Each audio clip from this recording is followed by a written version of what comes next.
Hello everyone and welcome back to another tutorial from Gameplay Classic. In this video, I'm going to show you how you can switch your profile badge inside the Splitgate PC game. So let's get started right away.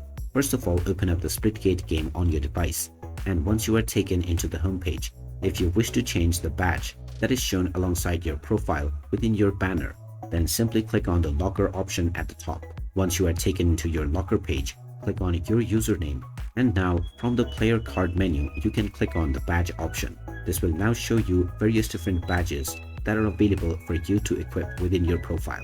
Click on the various different badge, and then you can equip this by clicking on the equip option that appears at the right side.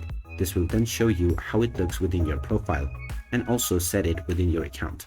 After finding your desired badge and setting it up, you can go back, and now the changes will be made within your profile.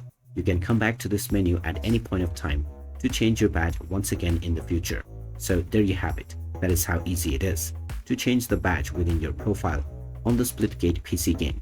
If you find this video helpful, don't forget to hit that like button and subscribe to our channel for more useful tips and tutorials. Thanks for watching, and I will see you again in the next video.